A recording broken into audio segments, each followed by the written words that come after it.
Within the shadows of power, Kim Jong Un stands as a paradox, a leader praised for his cunning strategy yet feared for his unyielding cruelty. Commanding an isolated nation shrouded in secrecy amid hardships, Kim Jong Un has built an empire of immense wealth and power. Yet, his iron-fisted rule paints a grim portrait of oppression, most recently reflected in the escalating tensions with South Korea. How does such a figure balance unparalleled prosperity with relentless brutality? What lies behind the mask of this enigmatic dictator? Join us as we uncover the truth, piece by piece.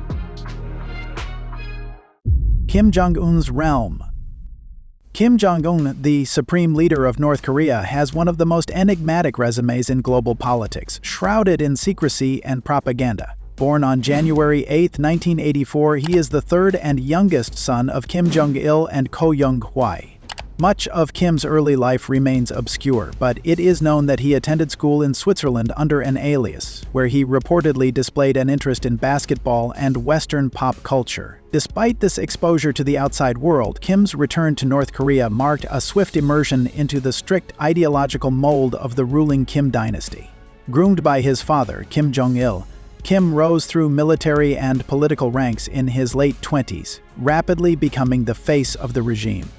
조선민주주의인민공화국은 미국과의 그 어떤 군사적 충돌에도 대처할 철저한 준비가 되어 있다는 것을 다시금 확언합니다.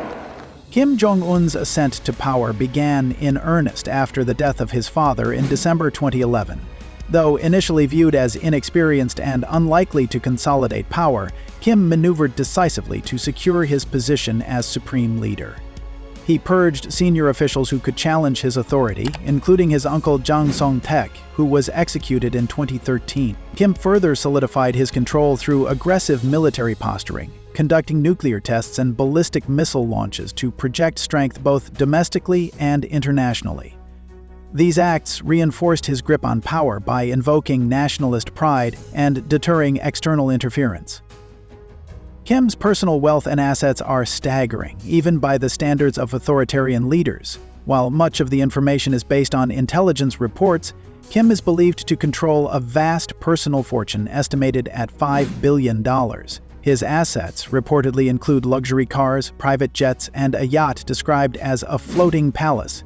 Kim also owns multiple palatial residences, including the Ryongseong residence in Pyongyang. These opulent holdings stand in stark contrast to the dire poverty experienced by the majority of North Koreans, with many living in conditions of food insecurity and deprivation. Under Kim Jong-un's leadership, the regime's brutality toward its people has intensified. North Korea remains one of the most repressive states in the world, with a sprawling network of political prison camps where detainees face forced labor, torture, and executions. The United Nations has documented numerous human rights abuses under Kim's rule, including systemic starvation as a tool of control and suppression of dissent. Despite periodic diplomatic overtures, such as summits with US and South Korean leaders, Kim has prioritized maintaining his regime's absolute authority over improving the lives of North Koreans.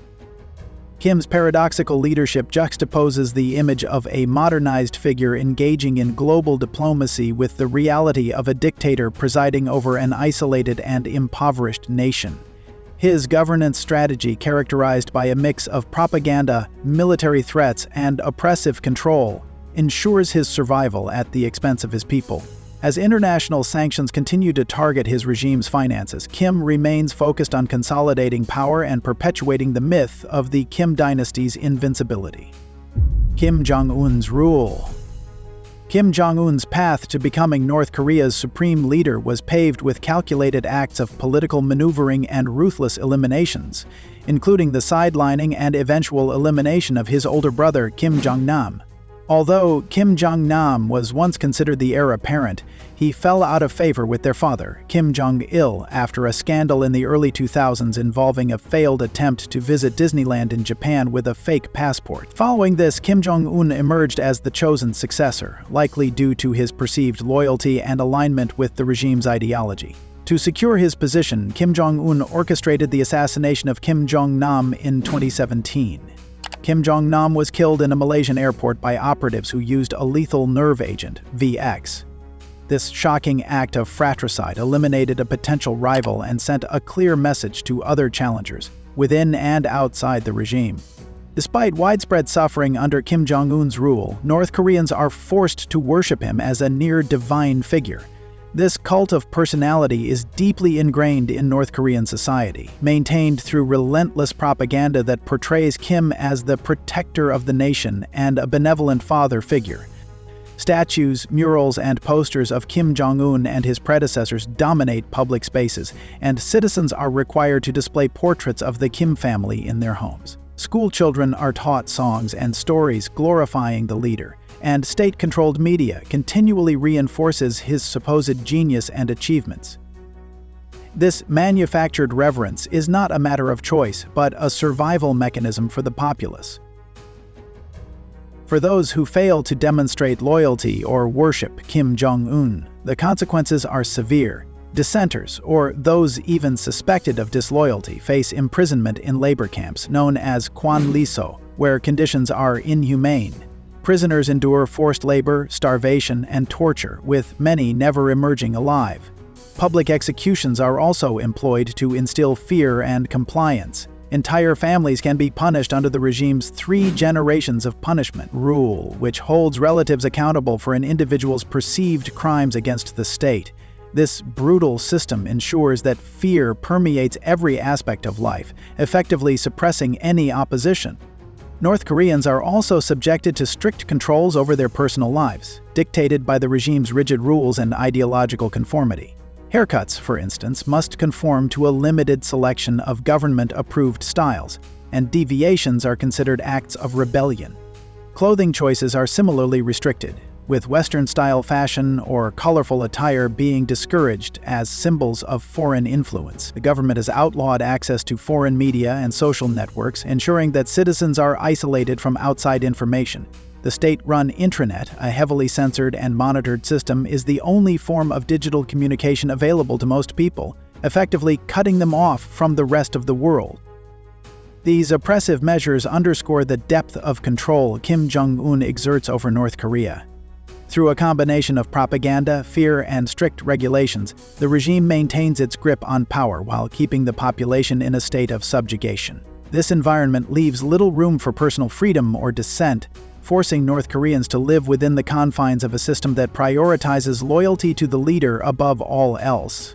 Despite the outward appearance of unity and devotion, the reality is one of widespread fear and survival under a dictatorship that tolerates no deviation from its demands.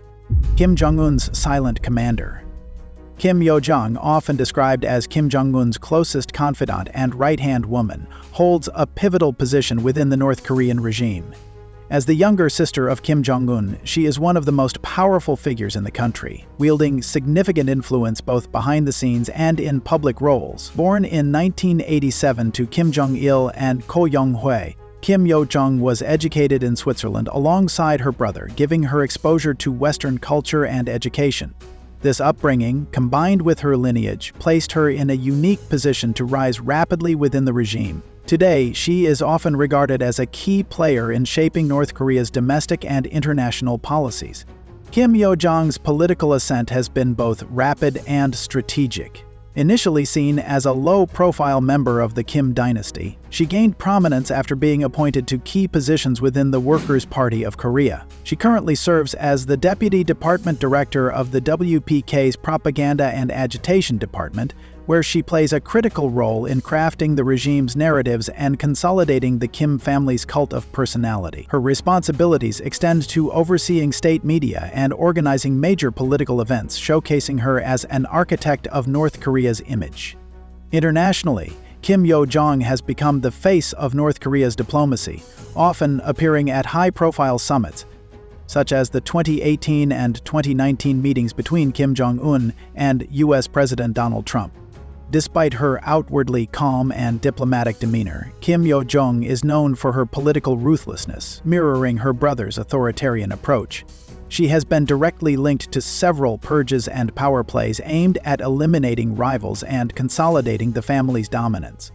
For example, Kim Yo Jong is believed to have orchestrated campaigns to root out dissent within the regime, targeting officials who showed even the slightest sign of disloyalty. Her statements on South Korea and the United States have also been marked by sharp rhetoric, including threats of military action and warnings about the consequences of opposing North Korea. These actions highlight her as an enforcer of the regime's hardline policies.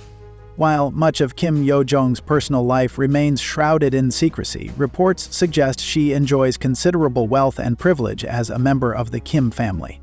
Her assets are believed to include luxury homes, access to foreign goods, and extensive control over state resources.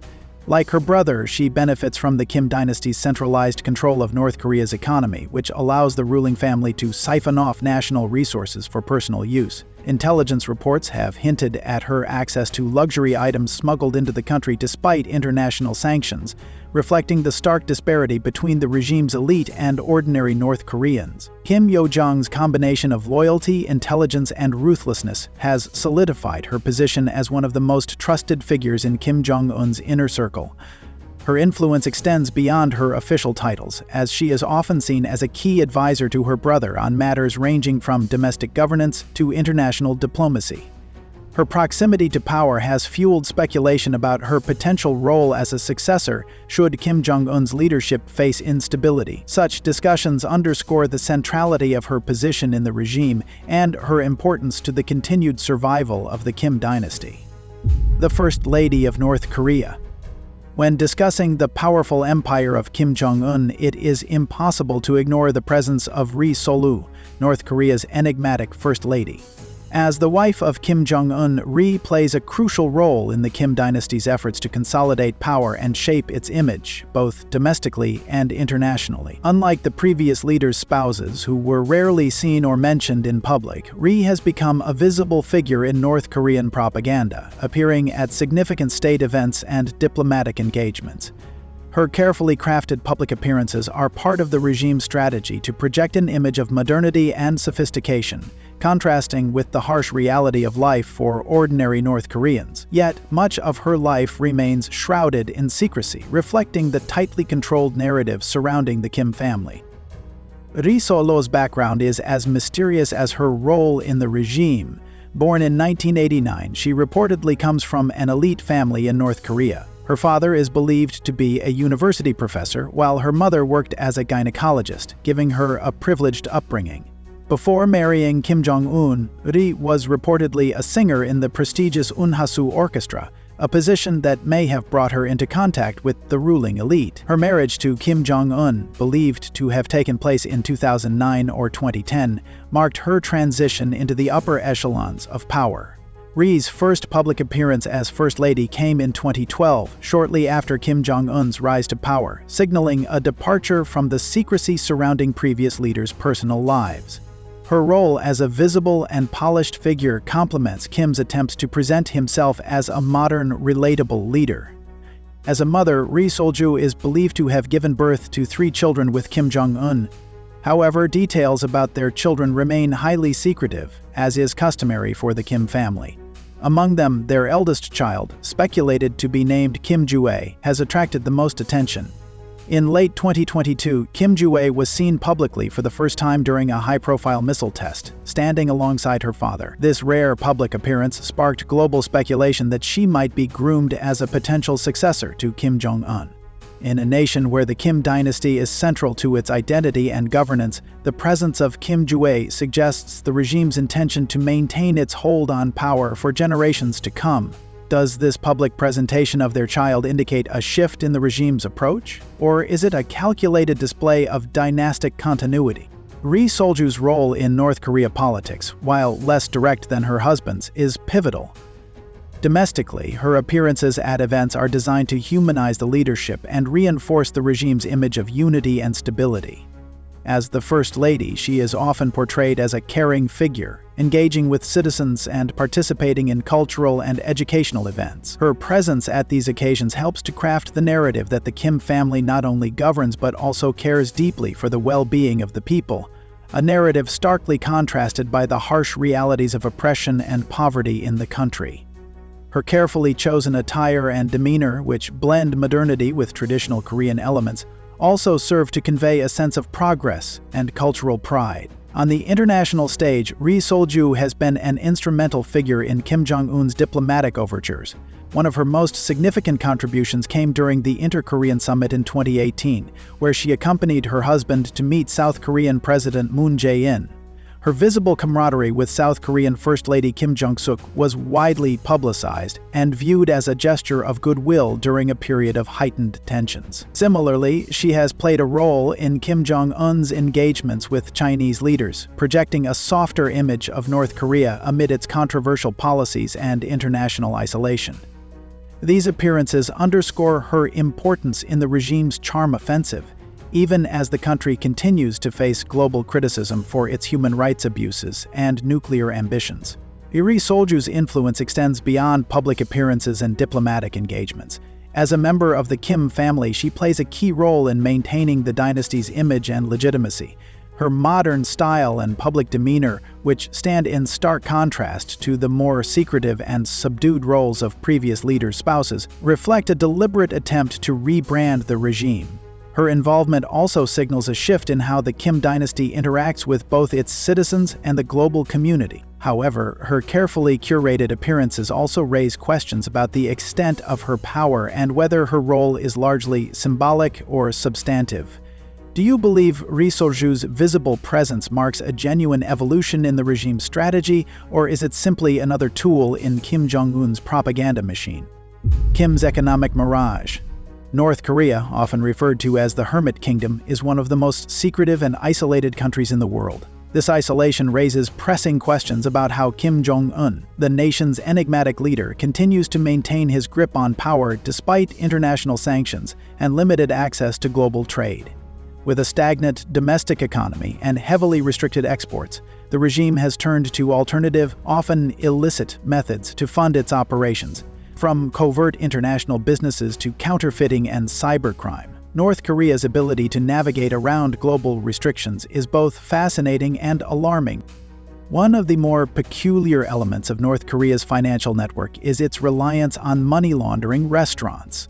These establishments, often operating in countries like China, Thailand, and even parts of Eastern Europe, serve not only as eateries but also as economic lifelines for the regime. Operated by carefully selected North Korean workers, these restaurants bring in foreign currency under the guise of legitimate business. The workers, often under constant surveillance, funnel the earnings directly back to Pyongyang. A night out at one of these restaurants might seem like a cultural experience to unsuspecting patrons, but it could actually be funding the very regime that the international community is attempting to isolate. Another pillar of North Korea's financial survival is its production of counterfeit US dollars, famously known as super notes. These expertly crafted forgeries have circulated globally for decades and are almost indistinguishable from genuine currency. Experts estimate that the regime has made tens of millions of dollars through this operation, using the funds to bolster its nuclear weapons program and prop up its military elite. Despite efforts by the United States and its allies to dismantle this counterfeiting network, North Korea's technological prowess in forging currency remains a troubling reminder of its ability to exploit global vulnerabilities. Despite repeated warnings and sanctions from international organizations, including the World Court, Kim Jong Un appears unfazed. His defiance is not only a demonstration of his resilience, but also a calculated gamble. By leveraging illegal activities and maintaining tight control over domestic affairs, Kim has managed to solidify his regime's power while keeping adversaries at bay. His willingness to engage in activities such as counterfeiting, money laundering, and even cybercrime underscores the lengths to which he is willing to go to ensure his regime's survival. To Kim, these methods are not merely financial lifelines. They are weapons of resistance against a world he views as hostile.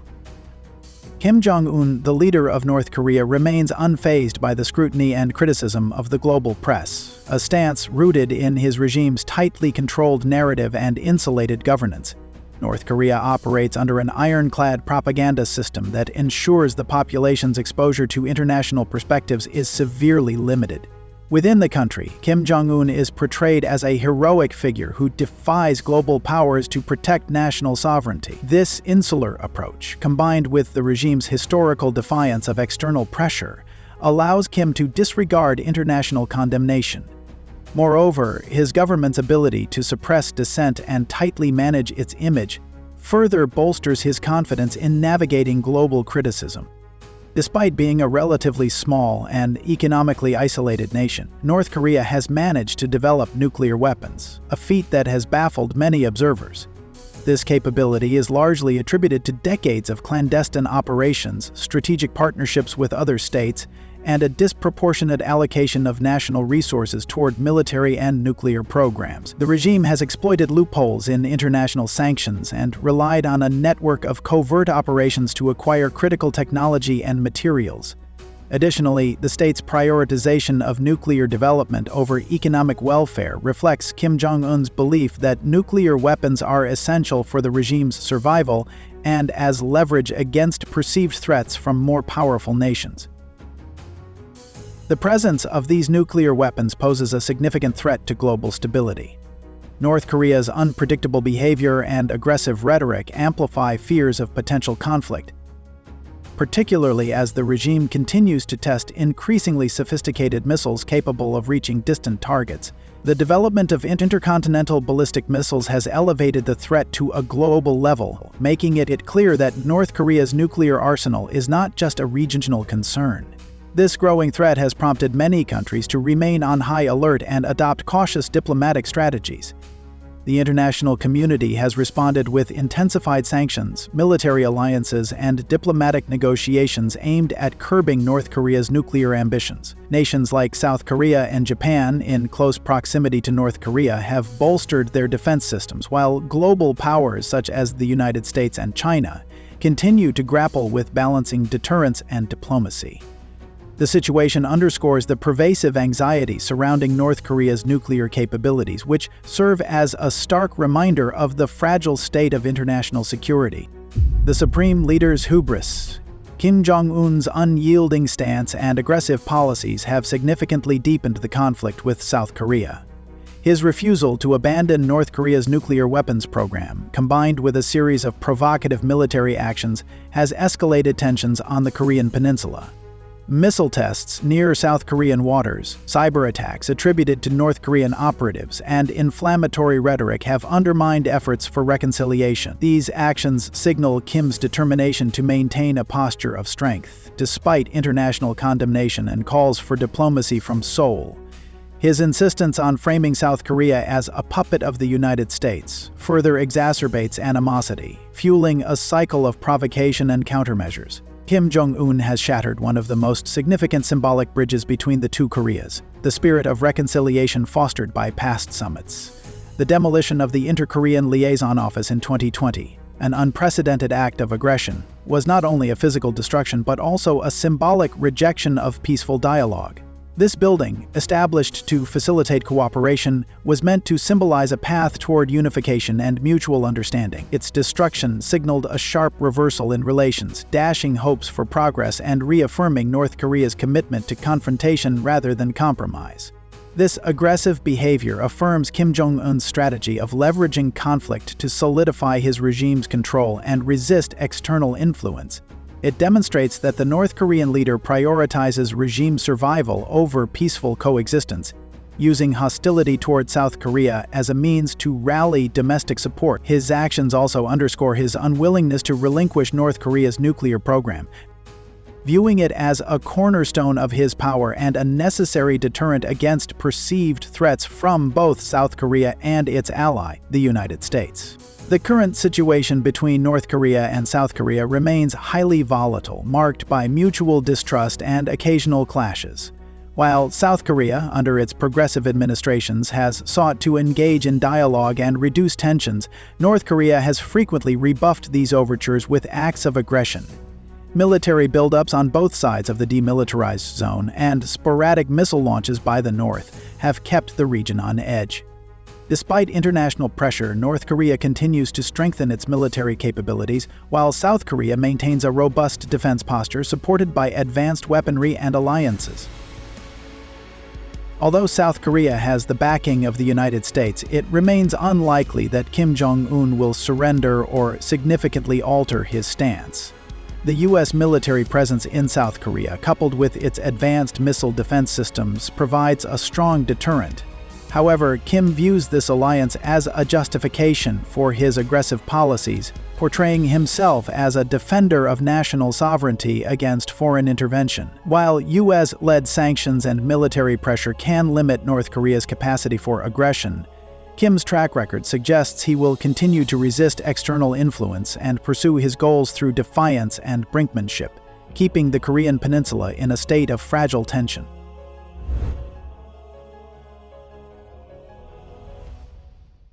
Donald Trump's security has become a hot topic, capturing global attention amidst assassination attempts in a fiercely contested presidential race. His protective measures go far beyond standard protocols, featuring a multi-million-dollar Secret Service detail and the unwavering loyalty of Keith Schiller, his former bodyguard turned confidant. Yet the real intrigue lies in what happens behind closed doors: unprecedented requests for military-grade reinforcements, staggering expenses that break all records, and what might just be the most sophisticated security operation ever assembled for a world leader. Curious about the incredible lengths it takes to safeguard one of the planet's most polarizing figures? Let's pull back the curtain and uncover the secrets of Trump's fortress of protection. How much it costs to protect Trump. As one of the most prominent figures in American history, Donald Trump continues to receive lifetime Secret Service protection post-presidency, a costly endeavor that has sparked both curiosity and criticism.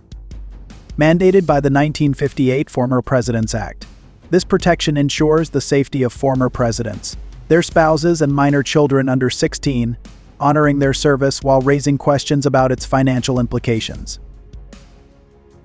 In Trump's case, lifetime Secret Service protection legally extends to him, his wife Melania, and their youngest son Barron. However, in a rare move during his final days in office, Trump requested an additional 6 months of protection for his adult children and their spouses. This unprecedented extension, granted due to the family's high profile and complex security needs, significantly increased costs, especially with their frequent travels. The request covered Ivanka Trump and her husband Jared Kushner, Donald Trump Jr., Eric Trump, and his wife Lara, and Tiffany Trump. While such coverage for adult children isn't standard, the approval of Trump's request added millions to the already substantial expense of securing the Trump family. The extended Secret Service coverage for Trump's family came with a steep price tag, placing a significant burden on taxpayers. A major driver of these costs was the family's frequent travel, fueled by their high-profile status in global business ventures. Secret Service agents were required to accompany them to destinations worldwide, incurring substantial expenses. For instance, a U.S. Government Accountability Office report revealed that protection for just a few trips by Donald Jr. and Eric Trump to Uruguay, the Dominican Republic, and the United Arab Emirates cost approximately $396,000. Between 2017 and 2019, the Trump family collectively took over 4,500 trips with Secret Service agents, highlighting the extraordinary financial demands of their protection. A striking example of the financial burden was Trump's frequent trips to his Mar-a-Lago resort in Florida. In 2017 alone, the Secret Service spent approximately $1.3 million on each of his first 4 visits. By the end of that year, travel-related expenses for these trips had skyrocketed to $13.6 million, covering costs for the Secret Service, the Department of Defense, and other essential services required to ensure the president's safety while traveling. A particularly controversial aspect of the Trump family's Secret Service protection was their frequent stays at Trump-owned properties, such as his Washington, D.C. hotel and Mar-a-Lago resort. This practice reportedly funneled significant profits into Trump's businesses. According to the House Oversight Committee, Trump hotels often charged the Secret Service up to 300% above the government's per diem rate, the standard daily accommodation budget. For instance, at Trump's D.C. hotel, agents were billed far above government limits, sometimes paying more than other guests, including foreign dignitaries and high-profile individuals.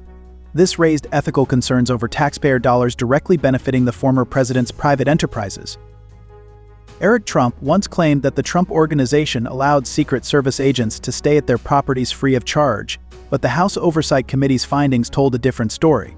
Documents revealed that the organization routinely billed the Secret Service at rates far exceeding government limits, sometimes charging up to 3 times the approved per diem rate. This raised concerns over a potential conflict of interest, as taxpayer dollars directly benefited Trump's private businesses. The financial arrangements also sparked debate about the U.S.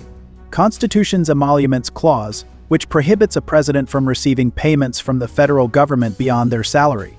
Unlike previous presidents who divested from business interests to avoid conflicts, Trump retained ownership of his enterprises, enabling them to profit from these taxpayer-funded payments. During Trump's term, his businesses reportedly earned approximately $7.8 million from the federal government, largely through Secret Service charges.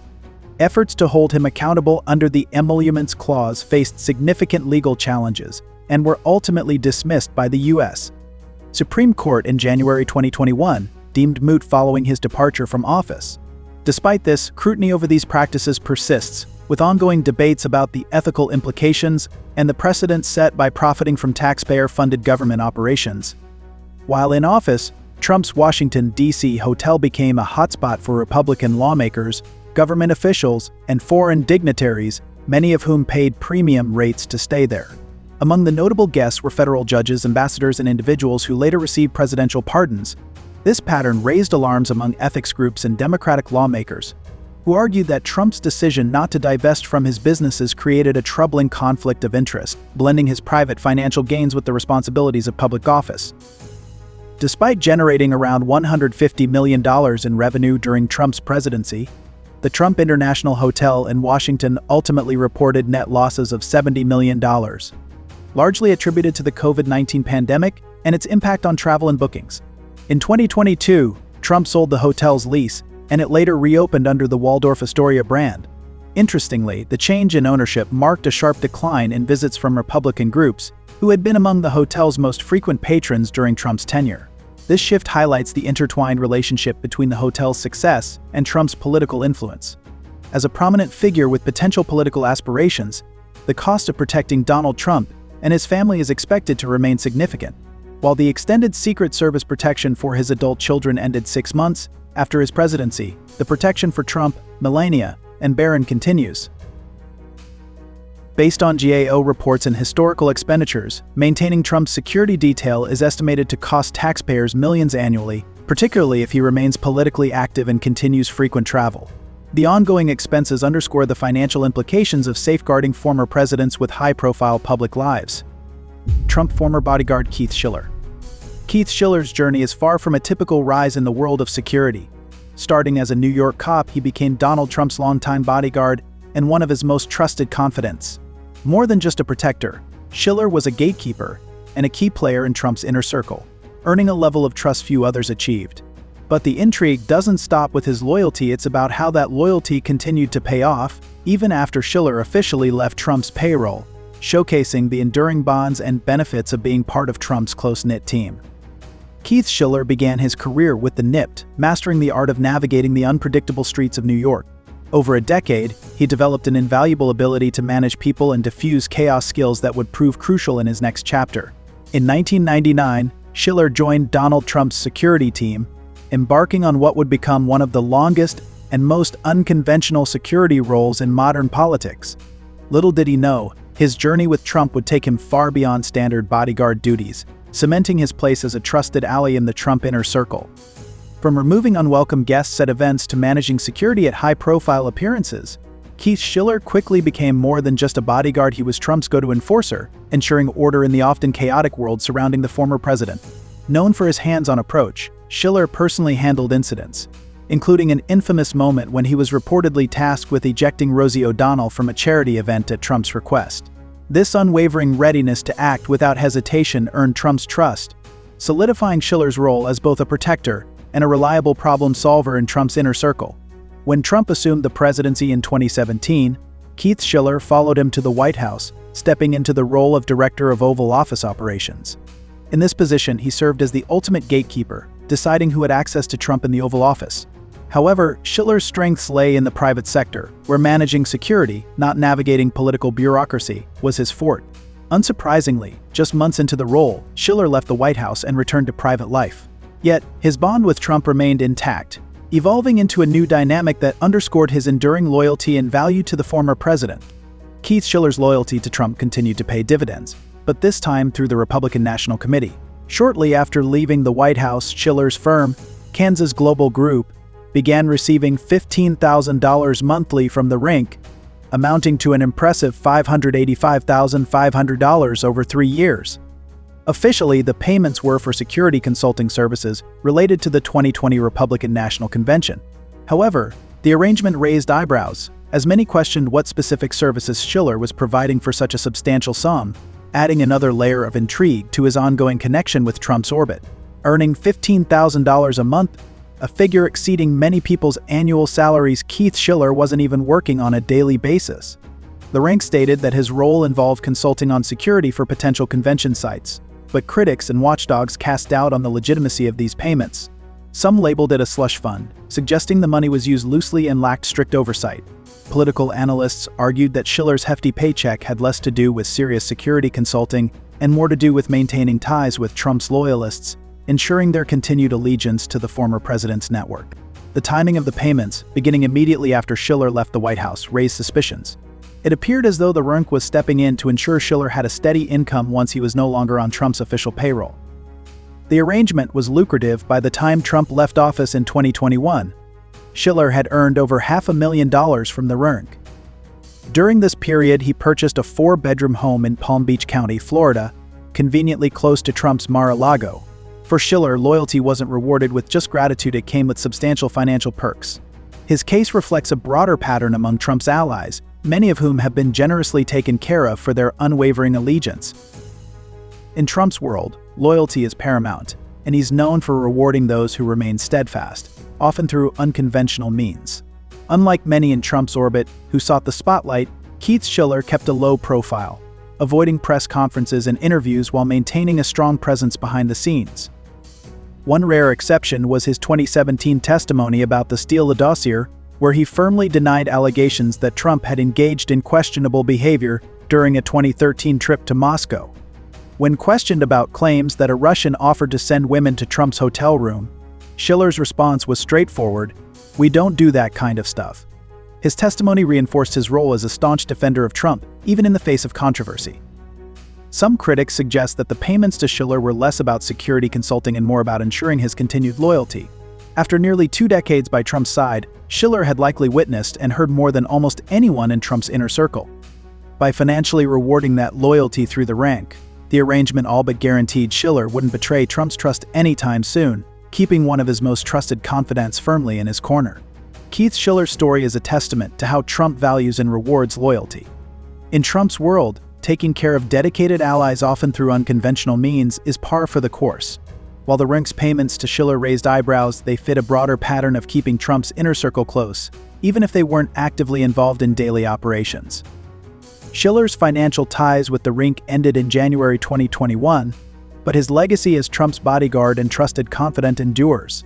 Remarkably, he is one of the few in Trump's orbit who managed to stay loyal while maintaining a relatively clean public image, a rare accomplishment in a political landscape rife with controversy.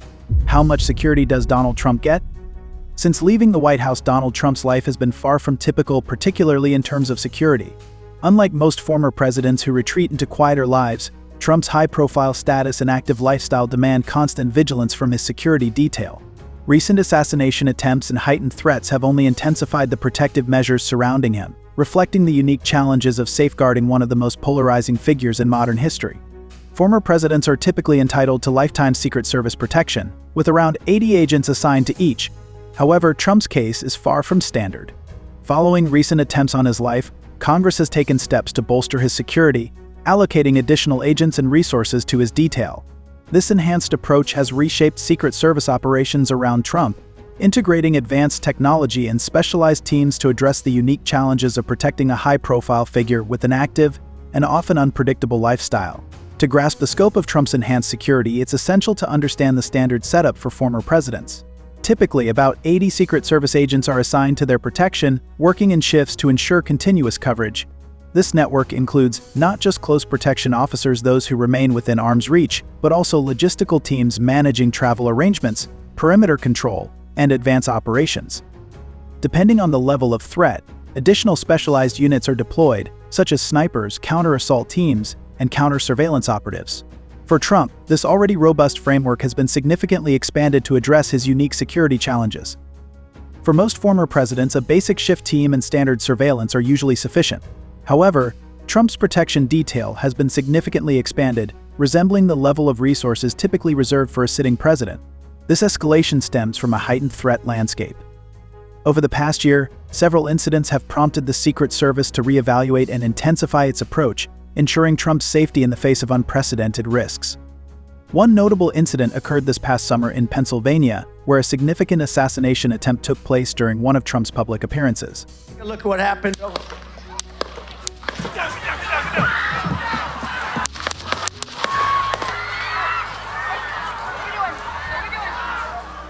The close call prompted the Department of Homeland Security to appoint an independent review panel to investigate the security lapse and recommend improvements. The panel's primary criticism centered on the Secret Service's do more with less culture, highlighting how resource constraints have left the agency stretched thin, even as the demands of protecting high-profile figures like Trump continue to grow.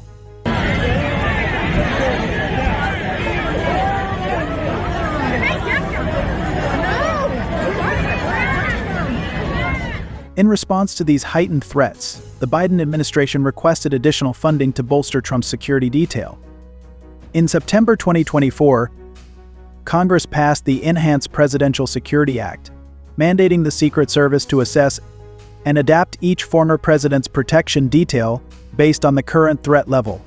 This legislation has significantly impacted Trump's security setup, granting him access to cutting-edge technology and expanded personnel resources, surpassing those of any previous ex-president. It reflects the unique challenges of safeguarding a high-profile figure with ongoing political and public exposure. After the Pennsylvania incident, the Secret Service enhanced Trump's security by incorporating drones for real-time surveillance. These drones monitor large areas during public events, offering aerial views to quickly detect potential threats and improve response times. Alongside drones, the Secret Service has upgraded its communication systems, prioritizing seamless coordination with local law enforcement. Advanced tools now ensure all team members remain synchronized, whether Trump is at Mar-a-Lago, Bedminster, or elsewhere, enhancing overall security efficiency. These upgrades were essential due to the complexity of Trump's active lifestyle. Unlike most former presidents, Trump frequently travels, hosting rallies and public events.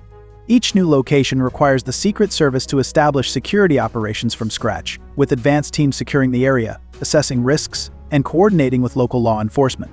It's a high-stakes effort that demands precision, adaptability, and extensive planning. Protecting a former president is always costly, but Trump's unique needs make his security particularly expensive. For the 2024 fiscal year, the Secret Service's budget rose to $3.1 billion, a 9% increase from the previous year. Over $1 billion of this was dedicated to protecting individuals and facilities, reflecting the significant resources required to safeguard high-profile figures like Trump. To put the budget in perspective, author Ronald Kessler, an expert on the Secret Service, noted that the agency's entire budget is roughly equivalent to the cost of a single stealth bomber. This comparison underscores the strain on its resources. Unexpected expenses, such as enhancing Trump's security, further tighten the agency's already stretched finances. Recent legislation providing additional funding for Trump's enhanced protection has helped, but it may still fall short of covering the rising costs. The Secret Service has had to reallocate resources to his security detail, diverting personnel and funding from other agencies. This shift has sparked concerns among lawmakers and former agents, with some questioning the agency's ability to meet its growing demands while maintaining its broader responsibilities. Trump's security involves more than just the Secret Service. While federal agents secure his immediate vicinity, local law enforcement manages the outer perimeter. For instance, when Trump visits his golf course, the Secret Service oversees his direct surroundings, while local police ensure no unauthorized individuals breach the outskirts.